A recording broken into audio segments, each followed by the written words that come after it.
নমস্কার।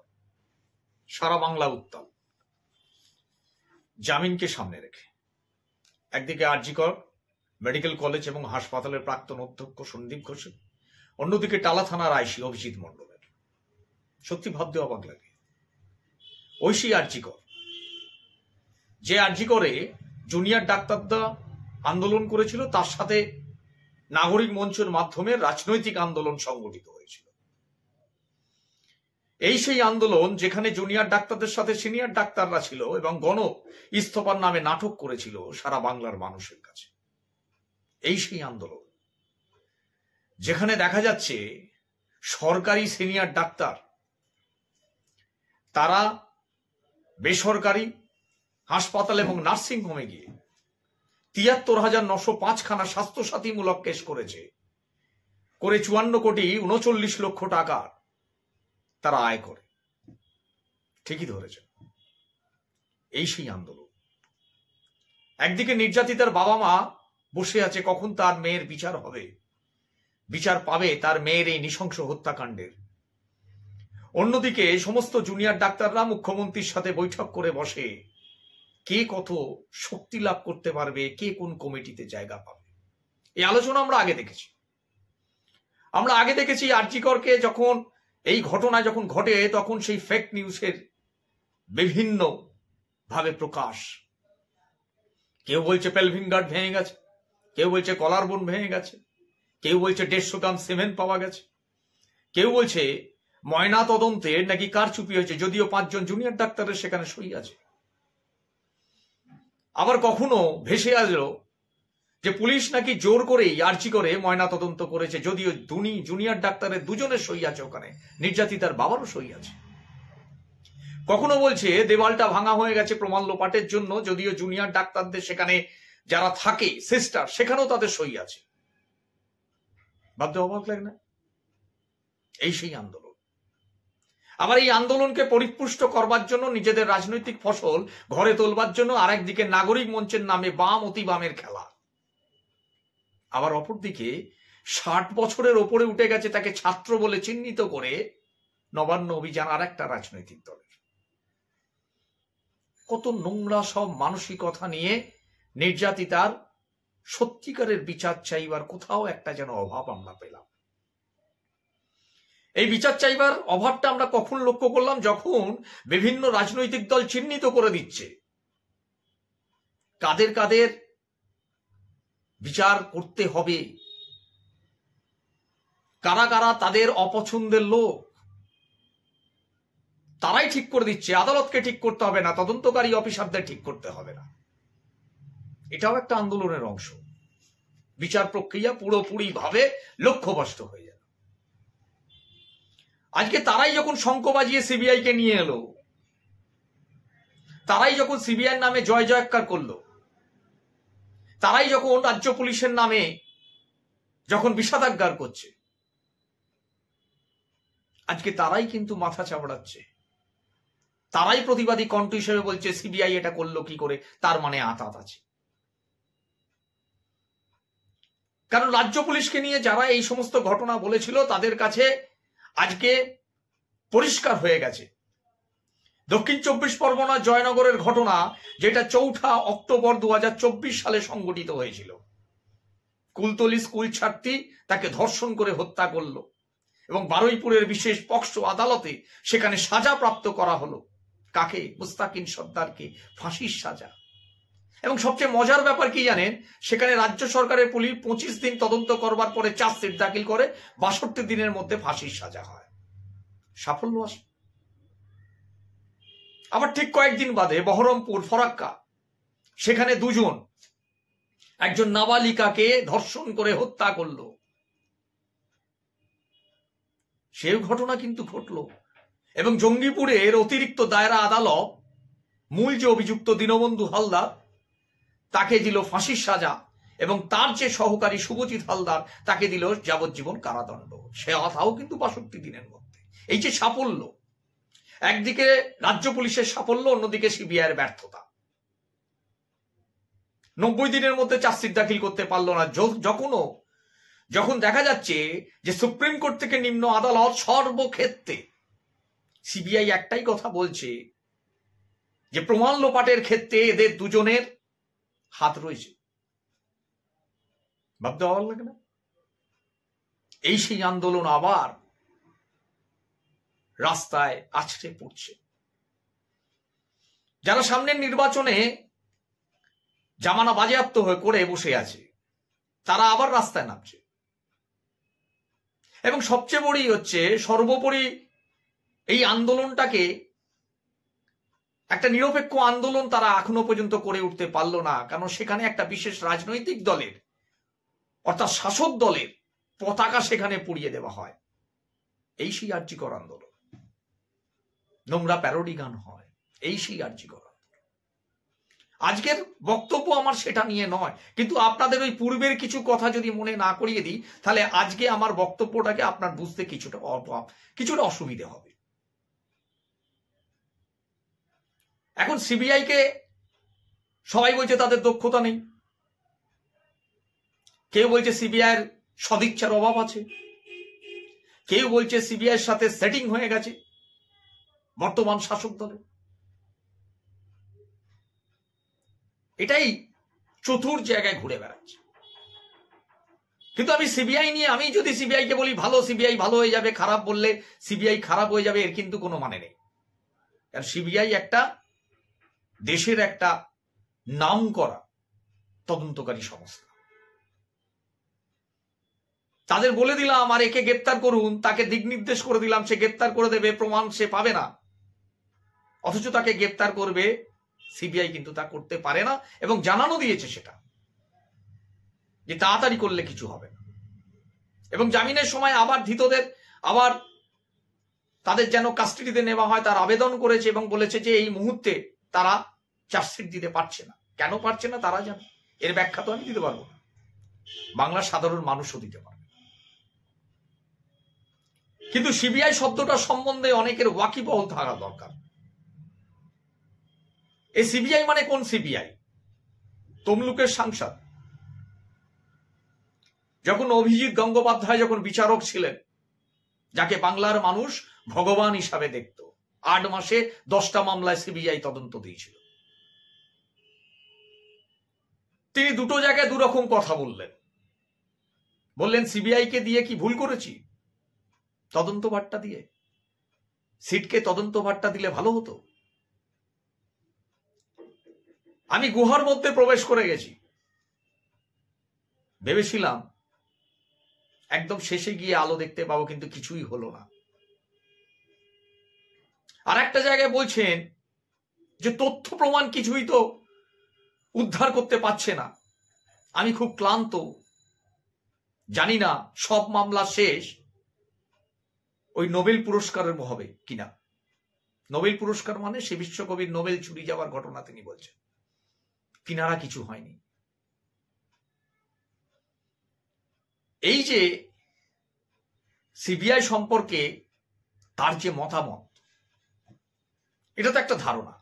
আবার অন্যদিকে যদি সেন্ট্রাল ভিজিলেন্স কমিশন 2021-এর 31শে ডিসেম্বর 2021 সালের যদি রিপোর্ট আমরা সামনে পাই,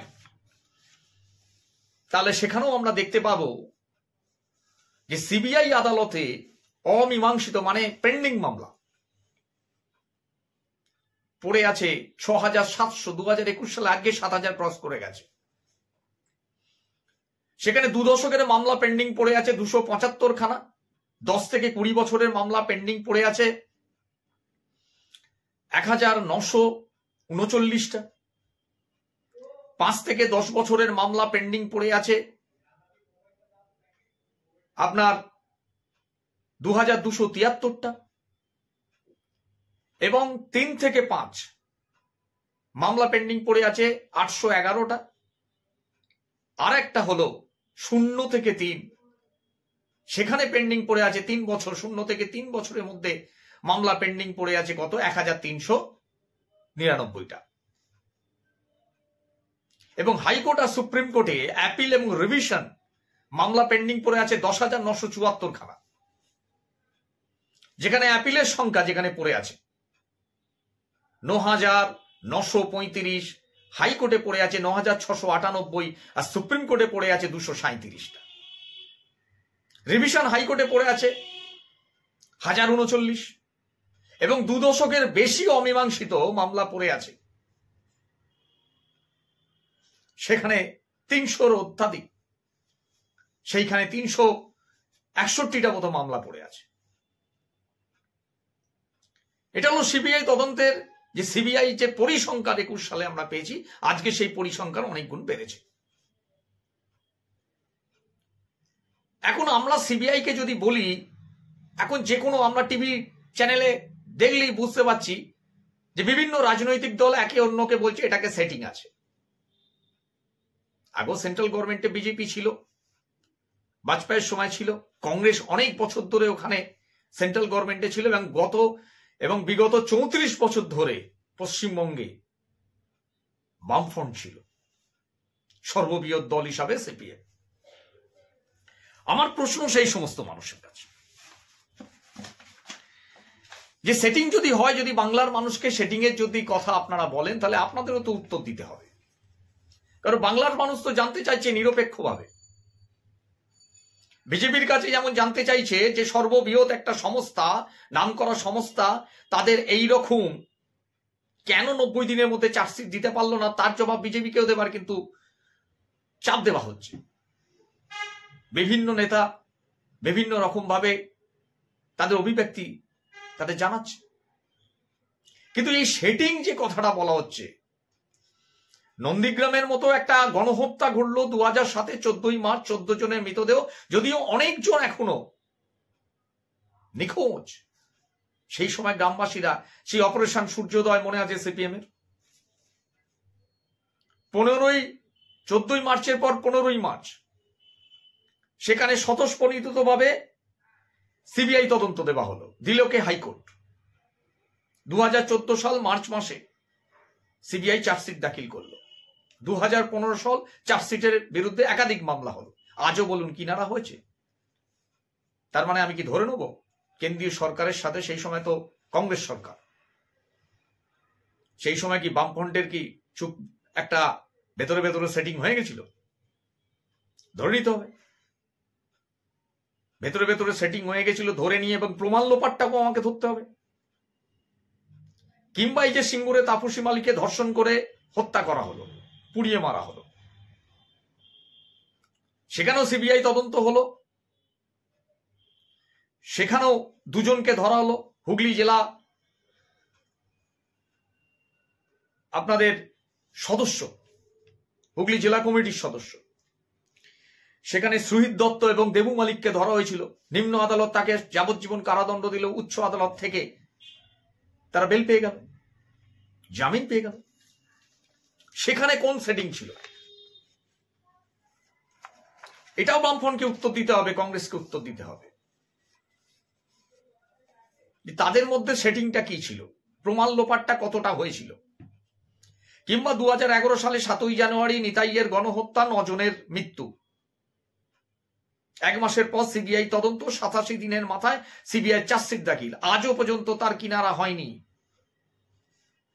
সেটিংটা ঠিক কোথায় হয়েছিল?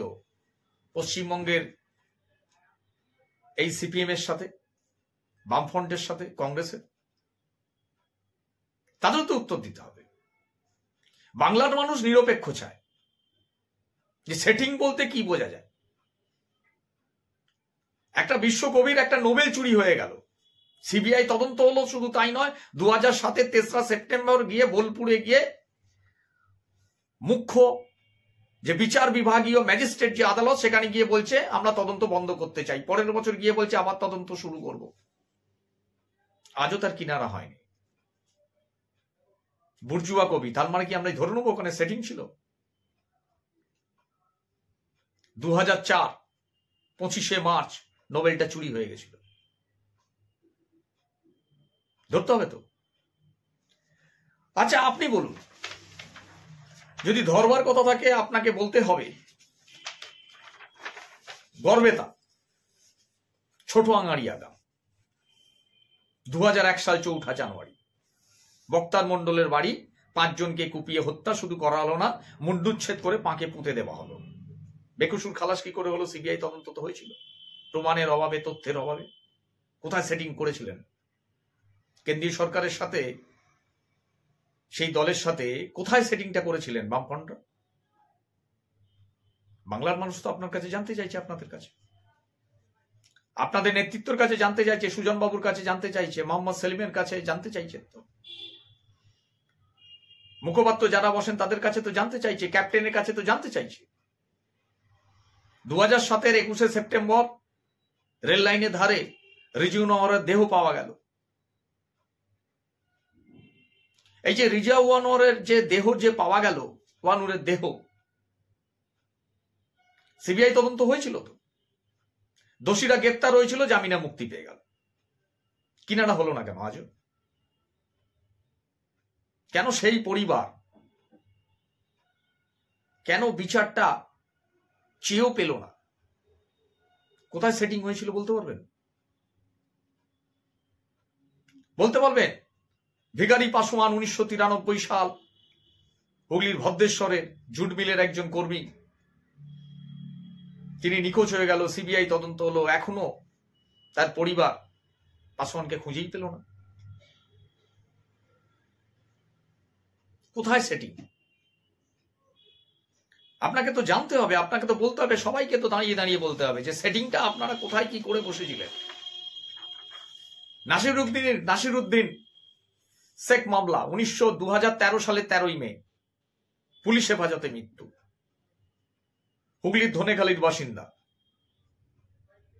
সিবিআই তদন্ত হয়েছিল তো, হাইকোর্ট তাকে ভৎসনা করেছিল তার তদন্তের গতি প্রকৃতি নিয়ে। কিনারা হয়েছে? কোথায় সেটিং করেছিলেন? কেন্দ্রীয় সরকারের সাথে কংগ্রেস সরকার তো কোথায় সেটিং করেছিলেন, কিভাবে? এটাও বাংলার মানুষ জানতে চাইছে। সুতরাং সেটিং বলে কোনো লাভ নেই। আপনি বলে দেবেন সেটিং হয়েছে আর বাংলার মানুষ বিশ্বাস করে নেবে না, সেটিং এর কোনো ব্যাপার নেই। কারণ প্রথম থেকেই বাংলার মুখ্যমন্ত্রী প্রথম থেকেই বলে আসছেন যে রাজ্য পুলিশের তথা কলকাতা পুলিশের যদি তদন্তে সামান্য দেরি হয় তাহলে সিবিআই তদন্ত হতে পারে। তাহলে সেইখান থেকে জামিন পাওয়ার পরে আপনারা মুখ্যমন্ত্রী ছবি পোড়াচ্ছেন, বিভিন্ন রাজনৈতিক শাখা সংগঠন সব নেমে গেল, আবার নিশ্চয়ই বাতি জ্বালানো হবে, পথ দখল হবে। কিন্তু নিজেদের দোষটা কখন দেখবেন? এটাও তো আপনাকে দেখতে হবে। শুধু সরকারের ওপর তো সরকার, মুখ্যমন্ত্রী, বাংলার শাসক দল বা মুখ্যমন্ত্রী তো এটা তো বিচার করছেন না, বিচার তো করছেন সুপ্রিম কোর্ট, তদন্ত করছে সিবিআই। আমরাও চাই সিবিআই সঠিকভাবে সঠিক মানুষকে কঠিন শাস্তি দিক। 14ই সেপ্টেম্বরে দুজনকে গ্রেপ্তার করলো, তাদের সম্বন্ধে বলল, তারপরও 90 দিনের মাথায় চার্জশিট দিতে পারলো। সরকার কি করবে? বাংলার সরকার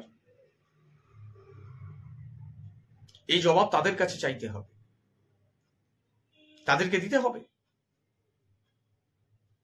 এই যে এত বড় একটা ঘটনায়, এই ঘটনায় দোষীরা শাস্তি পাবে না? যদি সেখানে তথ্য প্রমাণ লোপাটের জন্য তারা দোষী হয়, তাই তো শাস্তি পেতে হবে। কিন্তু বর্তমান সরকার এখানে কোথায় জড়িয়ে আমার তো মাথায় ঢুকছে না। আর রাজনৈতিক দলের লোকরা এমন, নেতারা এমন ভাবে কথা বলছে যেন তাদের আমলে বা তাদের দলে যা কিছুই ঘটনা ঘটুক না কেন নিরপেক্ষভাবে সবসময় বলে দেয় যে না না না আমরা সঠিক পথে চলেছি। বাংলার মানুষ, বাংলার মহিলা সমাজ সিবিআই এর কাছে দাবি করছে, সুরক্ষার দাবি করছে, ফাঁসি দিন। আমি দুদিন আগে অপরাজিতা বিল সম্বন্ধেও কিন্তু বলেছি, অপরাজিতা বিলটাকে করবার জন্য কেন্দ্রীয় সরকার যেন সহযোগিতার হাত যেন বাড়িয়ে দেয়। পশ্চিমবঙ্গ বিধানসভায় পাশ হওয়ার পরও কেন হচ্ছে না আমরা বলেছি, আমি সেখানে নিয়েও আপনাদের সাথে আলোচনা করেছি, আজও আলোচনায় বসলাম। কারণ আমরা জাস্টিস চাই, প্রকৃত দোষীর সাজা চাই। আমরা আর সেই পদ দখল চাই না যেখানে নাগরিক মঞ্চের আড়ালে রাজনৈতিক নেতা নেত্রী সব লুকিয়ে বসে থাকবে। আমরা সেটা চাই না। আমরা চাই না জুনিয়র ডাক্তারদের নিজেদের মধ্যে সেই কলহ, নটোরিয়াস ক্রিমিনাল বলে নিজেদেরকে খুব ভদ্রলোক বলা আর অপর সাইডকে ক্রিমিনাল করে দেওয়া। তারা আবার একটা সংগঠন করে আবার তারা বলছে আমরা থ্রেড কালচারের মধ্যে অভিযুক্ত নয়, আমরা তাদের পথ অবলম্বন করিনি বলে তারা এই জাতীয় আমাদের সাথে ব্যবহার করেছে। আমি থ্রেড কালচার নিয়ে একদিন বসবো, আপনাদের সাথে আলোচনা করব। বিভিন্ন ডাক্তারবাবু সেই আগের বিগত দিনের বিভিন্ন থ্রেড কালচার নিয়ে তারা তাদের মতবাদ ব্যক্ত করেছে, সেটা নিয়েও বসবো। কিন্তু সেটিং কথাটা কেন বলা হচ্ছে, আর যদি সত্যি সেটিং থাকে অত্যন্ত ভয়াবহ জিনিস। কিন্তু আগের যে ঘটনাগুলো বললাম, বিগত 34 বছরের যে ঘটনাগুলো বললাম, সেখানেও তো তার মানে সেটিং ছিল। না হলে কেন সিবিআই সেখানে পারল না? এখন হ্যাঁ, সিবিআই এখন একটু অন্য টাইপের হয়ে গেছে বলতে পারে, কারণ যখন কংগ্রেস আমলে সিবিআই ছিল তখন 72 জন বিরুদ্ধে সেখানে তদন্ত শুরু হয়ে গেছিল। তার মধ্যে 43 জন অর্থাৎ 60% বিরোধী নেতা নেত্রীর নামে তদন্ত ছিল। আর আজকে 2014 থেকে 2024 124 জনের বিরুদ্ধে মামলা চালাচ্ছে সিবিআই। তার মধ্যে 118 জন বিরোধী নেতা নেত্রী, 95%। পারফেকশন একটা সম্পূর্ণ উল্টো। অর্থাৎ কোথাও একটা সিবিআই এর মতো একটা তদন্তকারী সংস্থাকে বর্তমান কেন্দ্রীয় সরকার বাংলা না সারা ভারতবর্ষের 140 কোটি মানুষের কাছে ছোট করে দিয়েছে, জিজ্ঞাসা চিহ্নের মধ্যে দাঁড় করিয়ে দিয়েছে।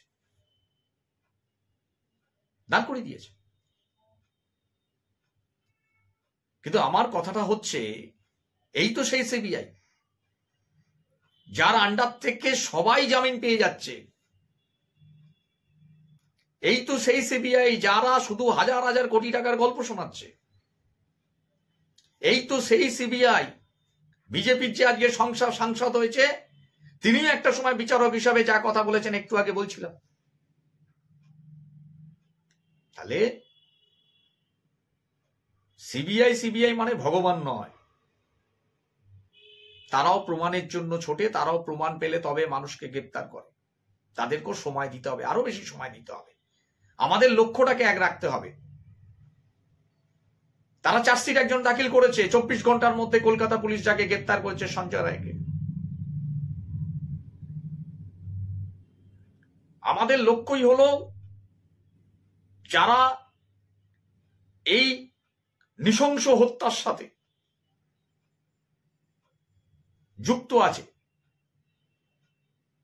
সে যেভাবেই যুক্ত থাকুক না কেন, তারাও শাস্তি পায়। এখন যেন কোথাও বাংলার মানুষের একাংশের মনে হচ্ছে সিটের হাতে যদি এটা দিত, যে সিট গঠন হয়েছিল, হয়তো 62 দিনের মধ্যে যেমন দুখানা কেস আপনাদের বললাম, হয়তো সেখানে ফাঁসির সাজা হতো। তাই আমরাও দাবি করছি, নির্যাতিতার বাবা মা, তাদের চোখের যে জল পড়েছে, তাদের ভেতরে মনের ভেতরে যে ক্ষত তৈরি হয়েছে তার মেয়ের এই নৃশংস হত্যাকাণ্ডে, প্রলেপ একমাত্র সেই ক্ষত একমাত্র সারতে পারে যদি প্রকৃত দোষীর ফাঁসির সাজা হয় এবং প্রকৃত দোষীরা যদি শাস্তি পায়। তাই আর ওই গুলিয়ে দেবার রাজনীতি করবার দরকার নেই। এখন জুনিয়র ডাক্তাররা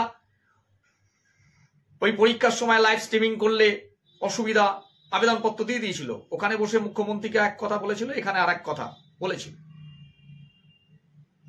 সেখান থেকে পেরিয়ে এসে তারা নতুন ভাবে স্বমহিমায় আসবার অনেক চেষ্টা করবে। আমি সবার কাছে অনুরোধ করব, একদিকে যখন বিচার আমরা চাইবো, আর একদিকে ডাক্তার সমাজ থেকে শুরু করে সমস্ত মানব সমাজ যেন অপরাজিতা বিলটা কেন্দ্রীয় সরকার কার্যকর করবার জন্য সহযোগিতার হাত বাড়ায়, সেটাও যেন দেখা হয় বা বলা হয়, তার জন্য যেন আন্দোলন করা হয়। আমরা সবাই দোষীদের শাস্তি চাই। নিজেদের মধ্যে নয়। শুধু ওই কথা কাটাকাটি করে একে অপরের গায়ে কাদা ছেটিয়ে কোনো লাভ নেই। নির্যাতিতার বাবা কোথাও একটা বিশ্বাস নিয়ে সিবিআইকে ডেকেছিলেন, কোথাও সেই সিবিআই তদন্ত হয়েছিল, কোর্ট দিয়েছিল। সবচেয়ে বড় কথা, ওপরে উচ্চ ন্যায়ালয়, সুপ্রিম কোর্ট যেখানে আছে, তার প্রতি বিশ্বাস রাখা উচিত। একটা সম্প্রদায় নয়, একটা অংশ, যে অংশের পুরোটার মধ্যে 75% হচ্ছে রাজনৈতিক অংশ, যারা তদন্তকেও বিশ্বাস করতে চাইছে না, সিবিআইকেও বিশ্বাস করছে না, রাজ্য পুলিশকে বিশ্বাস করছে না, সুপ্রিম কোর্টকে বিশ্বাস করছে না, সেই অংশকে বয়কট করা উচিত। এতে বিচার ব্যবস্থা ভেঙে পড়ার বা বিচার ব্যবস্থার প্রতি অনাস্থা জ্ঞাপন করার রাস্তা তৈরি হচ্ছে এই অংশের জন্য। তদন্তকারীকে তাদের তদন্ত শেষ করবার জন্য, হুড়োহুড়ি করবার জন্য যেন খুব তাড়াতাড়ি করে, এই যে গুলিয়ে দেওয়া, এটারও একটা চেষ্টা চলছে। আসুন সবাই মিলে দোষীদের শাস্তি চাই, এবং দোষীদের শাস্তি দিয়ে ওই জয়নগর থেকে ফরাক্কা যেমন ভাবে ফাঁসির সাজা হয়েছিল, তেমন ভাবে এরও যেন ফাঁসির সাজা হয় অভিযুক্তের, যে আরজিকর কাণ্ডে যুক্ত। কলকাতা পুলিশের সাফল্য, রাজ্য পুলিশের সাফল্য বাংলার মানুষকে ভরসা আনে, বিশ্বাস আনে। আবার সিবিআই এরও সাফল্য দরকার লাগে। অনেকগুলো হয়তো সাফল্য করতে পারিনি, 2% মতো সাফল্য তাদের আছে। আশা করব আগামী দিনে সাফল্য তাদেরও ঝুলিতে আসবে, এবং সারা ভারতবর্ষ 140 কোটি মানুষকেও গর্ব অনুভব করবার জন্য সে জায়গায় তারা আনবে। আজকে এটাকা পরিষ্কার হচ্ছে, এটা পরিষ্কার হয়ে গেছে যে শুধু রাজ্যের উপর দোষ, মানে রাগ করে রাজ্যকে, ওই মমতা বন্দ্যোপাধ্যায় মুখ্যমন্ত্রী আছে বলে রাজ্যকে ঘৃণা করতে হবে, রাজ্যের নামে বদনাম করতে হবে ভারতবর্ষের বুকে, এ করে কোনো রাজ্য পুলিশকে ছোট করে কোনো লাভ নেই। লক্ষ্য আমাদের একটাই রাখা উচিত, যে কোনো ঘটনা উপযুক্ত সেখানে তদন্ত এবং উপযুক্ত শাস্তি। নমস্কার, ভালো থাকবেন, সবাইকে ভালো রাখবেন। শুভরাত্রি।